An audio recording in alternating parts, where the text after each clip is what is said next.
മഴ കുറഞ്ഞതോടെ മാർക്കറ്റുകളിൽ മീൻ എത്തി തുടങ്ങിയെങ്കിലും ഉണക്കമീനിനോടാണ് ഇപ്പോൾ ജനങ്ങൾക്ക് പ്രിയം. കണ്ടെയ്നർ തീരത്തടിഞ്ഞതിനെ തുടർന്നുണ്ടായ ആശങ്കയാണ് ഉണക്കമീനിന്റെ ഡിമാൻഡ് കൂട്ടിയത്. മുൻപത്തേക്കാൾ വിലയിൽ വ്യത്യാസമുണ്ടെങ്കിലും നിരവധി ആളുകൾ ഉണക്കമീൻ വാങ്ങാൻ കടകളിലേക്ക് എത്തുകയാണ്. ശരത് എസ്.എസിന്റെ റിപ്പോർട്ട്. മഴ മാറി മാർക്കറ്റിൽ മീൻ എത്തി തുടങ്ങിയെങ്കിലും ഇപ്പോൾ ആളുകൾക്ക് പ്രിയം ഉണക്കമീനോടാണ് എന്നുള്ളതാണ് ഏറ്റവും പ്രധാനപ്പെട്ട കാര്യം. ഇപ്പോൾ ഉണക്കമീൻ കച്ചവടമൊക്കെ തന്നെ വളരെ വിപുലമായി തന്നെ നടക്കുന്നു. നിരവധി ആളുകൾ ഇപ്പോൾ ഉണക്കമീനെയാണ് ഈ ഉച്ചഭക്ഷണത്തിനൊപ്പം തന്നെ ആശ്രയിക്കുന്നത് എന്നുള്ളതാണ് ആളുകൾ പറയുന്നത്. ഇപ്പോൾ ആളുകൾ കൂടുതലും ഉണക്കമീനാണ് വാങ്ങുന്നത്. ആളുകൾ ഉണക്കമീനാണ് കൂടുതലും കച്ചവടം കൂടിയില്ല. പ്രധാനമായും ഉണക്കമീൻ വാങ്ങാൻ കാരണം ഉണക്കമീൻ മേടിക്കാൻ കാരണം എന്ന് പറഞ്ഞാൽ പിന്നെ കപ്പല് മറിഞ്ഞ കാരണം കൊണ്ട് അതിനകത്തുനിന്ന് ഓയില് പകർന്നിട്ടുണ്ടെന്നാണ് നിരമ്പണം പറയുന്നത്.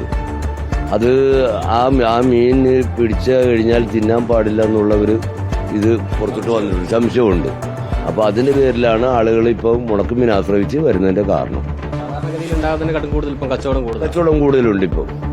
മഴയുടെ പ്രശ്നം ഉള്ളതുകൊണ്ട് ഇതുള്ള കാരണം കൊണ്ട് മീനും വരുന്നുണ്ട്. മീൻ അതനുസരിച്ച് വിറ്റ് മാറുന്നുമുണ്ട് ഇപ്പം. പറഞ്ഞതുപോലെ അതായത് കണ്ടെയ്നർ മുങ്ങിയതുമായി ബന്ധപ്പെട്ട് ഇത്തരത്തിലുള്ള ആശങ്ക നേരത്തെ നിലനിന്നിരുന്നു. ഈ കണ്ടെയ്നറിലുള്ള രാസപദാർത്ഥവും മറ്റോ കലരുകയും ഒപ്പം അത് മീൻ കഴിക്കുന്നതിൽ പ്രതിസന്ധി ഉണ്ടാകുമെന്ന ആശങ്ക ഉണ്ടായിരുന്നു. അതിന്റെയൊക്കെ തന്നെ അടിസ്ഥാനത്തിൽ മീൻ വാങ്ങുന്ന നേരെ തന്നെ കുറഞ്ഞതാണ്. അതിപ്പോഴും തുടരുന്നു എന്നുള്ളതാണ്. ഇപ്പോൾ കൂടുതൽ ആളുകളും ഈ ഉണക്കമീനെ ആശ്രയിക്കുന്നു എന്നുള്ളതാണ് ഏറ്റവും പ്രധാനപ്പെട്ട കാര്യം. ചേട്ടാ, മീൻ മേടിക്കാൻ വേണ്ടി വന്നതാണ്? അതെ. ഈ ഉണക്കമീനെ എന്താ ഇപ്പം മത്സ്യം ഒഴിവാക്കി? മത്സ്യം ഇപ്പോൾ എന്തോ ഒരു ആശങ്ക, നമുക്ക് ചെറു മത്സ്യങ്ങളൊക്കെയാണ് ഇതിൽ ഉണ്ടാകുന്ന ഒരു ആശങ്ക. ഉണക്കമീൻ സേഫാണ്.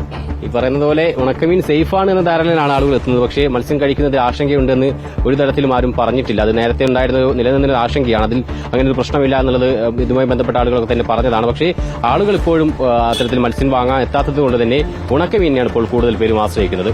വീഡിയോ ജേർണലിസ്റ്റ് സജിത് കുമാറിനൊപ്പം reporter Sarath SS, reporter Alappuzha.